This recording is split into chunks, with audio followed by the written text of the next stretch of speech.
Hello, hello, hello, and today we're looking at another Starcaster.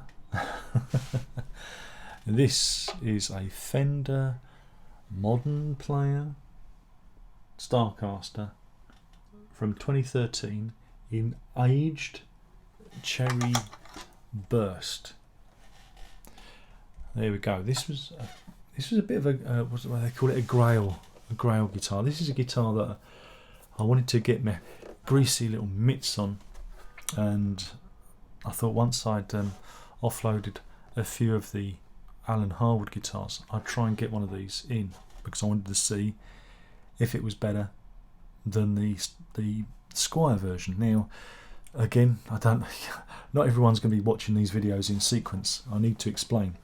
A few years back, Squire brought out their version of this. I mean, Squire, Fender, same company. Squire's the budget brand, and they brought out the Starcaster, and I did a review. I'll put it in a link at the end, you know, in the outro. You can watch that one, and I liked it. But as with guitars, sometimes you have to sell them on. I always kind of regretted it. I always thought, I regretted it. And then with the Alan Harwood collection, I got another Starcaster, but this time it was in maple. The previous one was a sunburst edition. I got a maple one, and I really liked it. But I wasn't a big fan of the finish, and I thought, well, I don't really want to go back, you know, try and get... I felt like I'd just be swapping guitars around. But then I was very fortunate to find this for sale.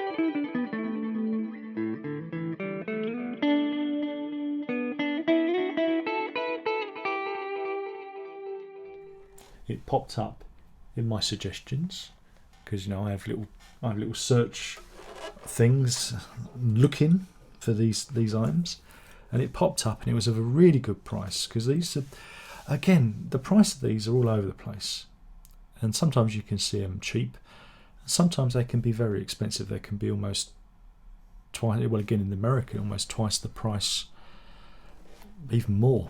These are a bit of a rarity now. Again, they were made in China. This one's from 2013, and the Starcaster itself was out in the 1970s.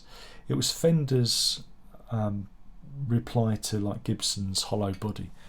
Again, it's not strictly hollow, because it has, if you put your finger in the F hole, and everyone loves to put their finger in the F hole, it's got a centre block running down the middle of the guitar, and the 70s version was the same, and it was a response to the Gibson semi-acoustics, the ES like 335s and that. And it's got, I like it because it's got this unusual paddle headstock. Again, if you lose your paddle on the canoe and you've got your Starcaster with you, you can use this to paddle along, maybe, I don't know, or play a game of something, of hockey. Not quite hockey stick neck. Got that on the Fender 12. So yeah, this came up, I bought it, and I thought, well, I got them in a unique position because I still had the other Starcaster, the natural one, and you should have seen the review of that by now. Again, if you're watching these in sequence, these would make sense. If you're watching them out of sequence, I'll make a playlist and then you can watch them in sequence. And I thought, well, I could do an A/B comparison, and I did that.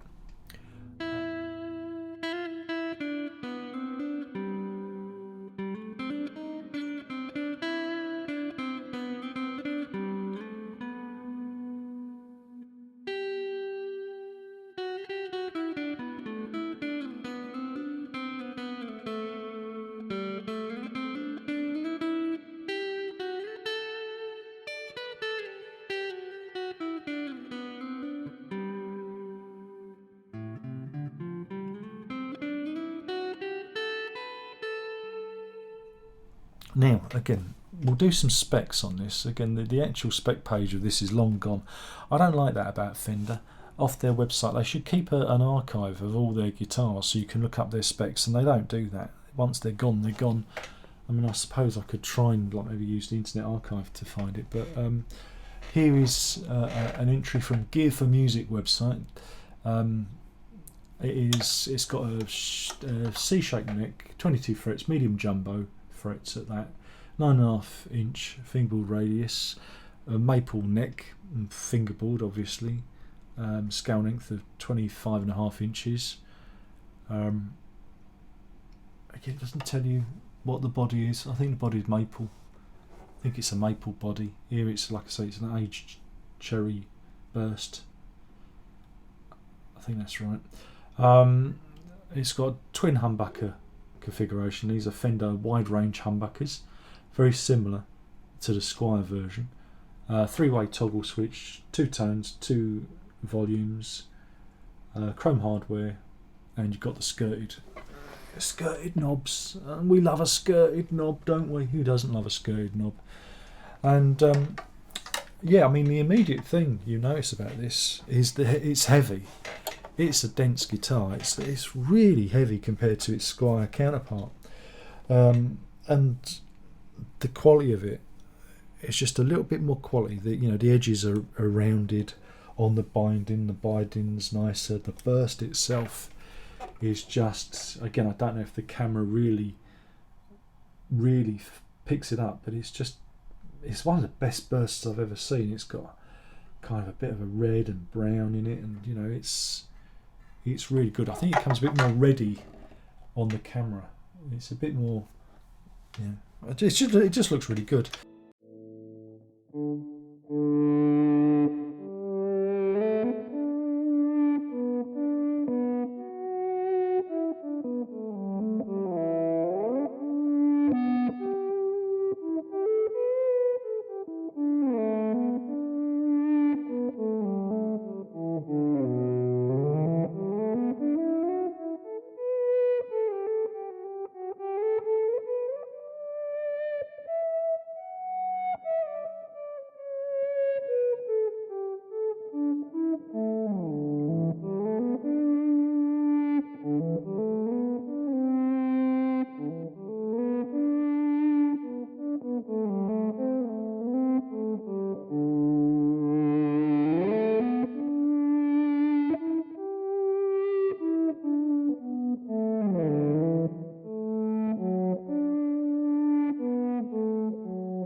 We have a metal switch.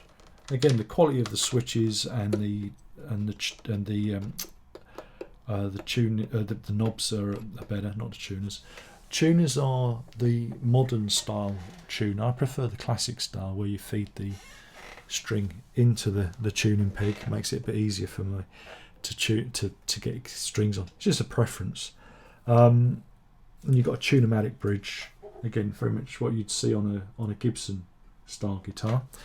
So yeah, I mean, the immediate instinct is it just feels a lot heavier. It feels more quality, just a little bit more quality than the Squier edition. The neck feels, just a little bit chunkier, a little bit more dense, if you know what I mean. and the hardware side of things, a little bit more primo quality.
At the time, I think when this was originally out, this was something like £650, I think.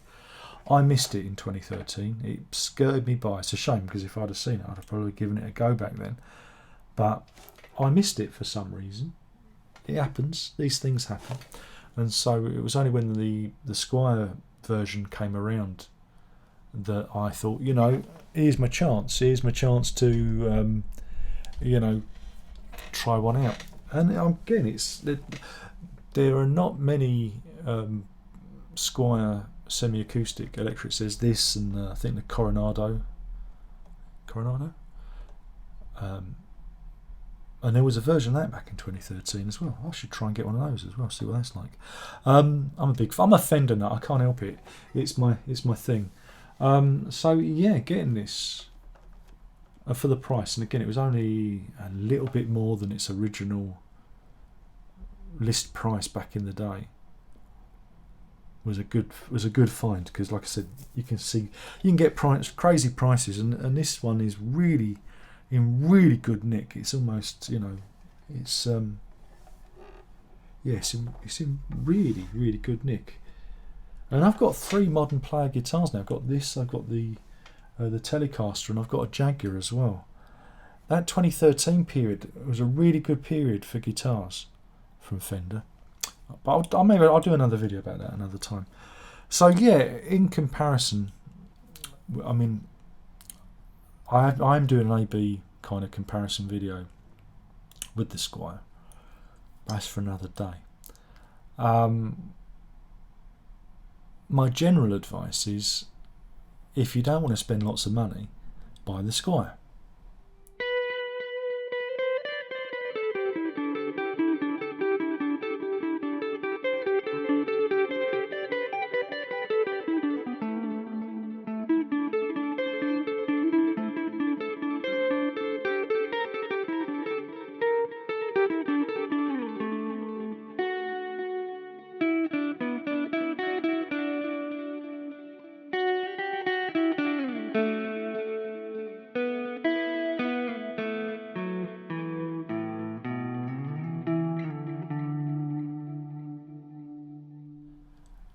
The pickups on this, little more definition, little sweeter, little more definition, a little bit more roundness at the bottom end, but there's not a lot in it.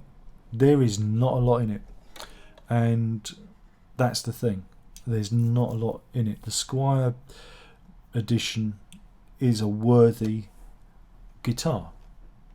This has the edge though. Like I say, it feels beefy. It feels like you could hurt someone with it. And I like that. It's got a lot of sustain in it. I like the sound of it. Hopefully the examples I've played illustrate that you can get almost like acoustic vibe out of it.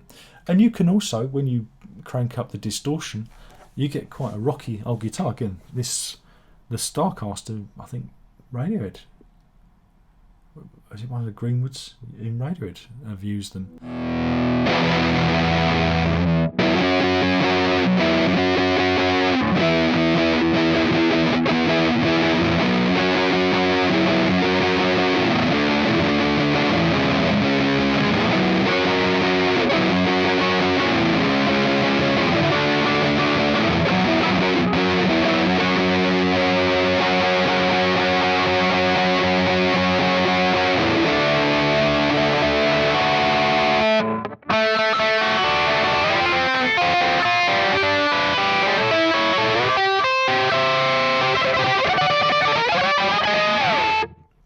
So yeah, you can go full rock and roll, full grunge on it. I mean the humbuckers are like I said, really nice.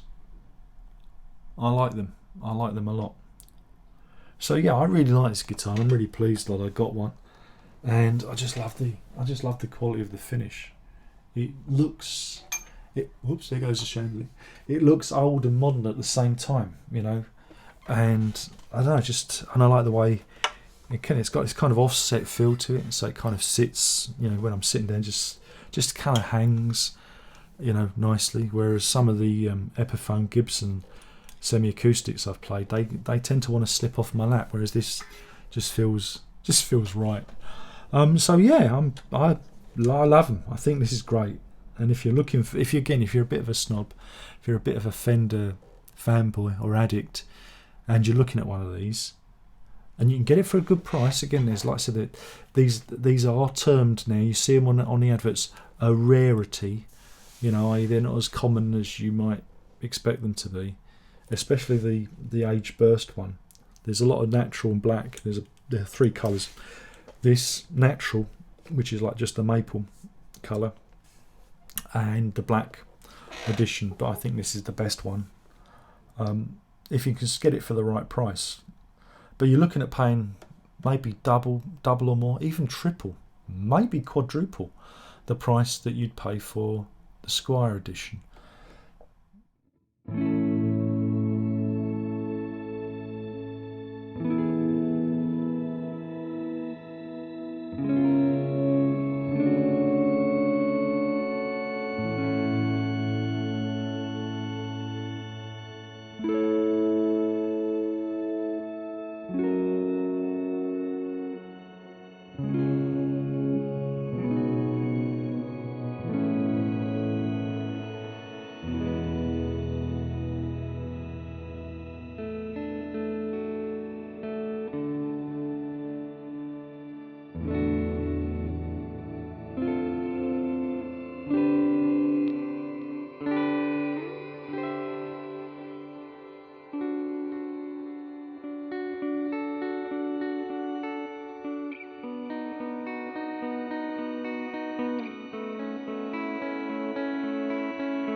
And again, if you're on a budget, don't be ashamed of the Squire one. But Darren, you bought the Fender one. I know, but I just wanted to try it because I'm kind of intrigued by that whole Modern Player 2013 Modern Player range that Fender brought out.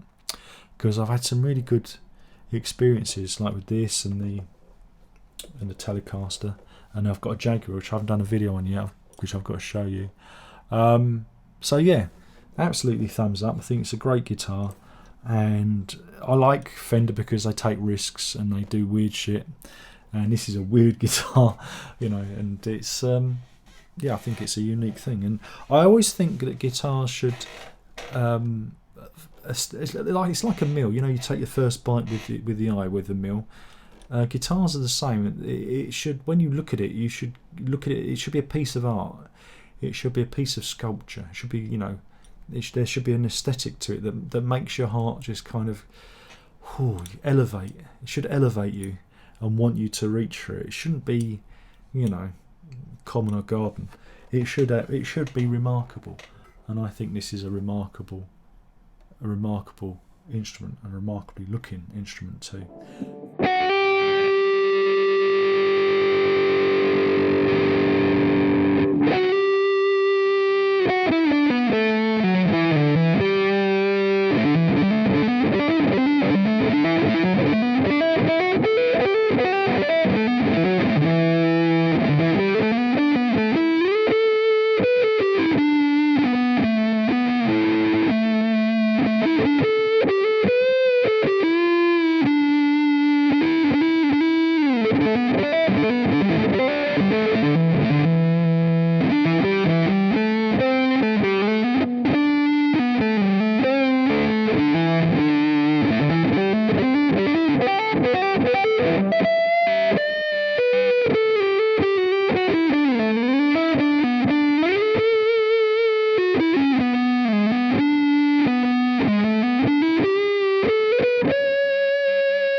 Thank you for watching. I've waxed lyrical over the Fender Modern Player Starcaster in Aged Cherry Burst, I think that's right, from 2013. An amazing instrument, and like I say, weighs a bleeding ton. I could do some damage with this on the noggin.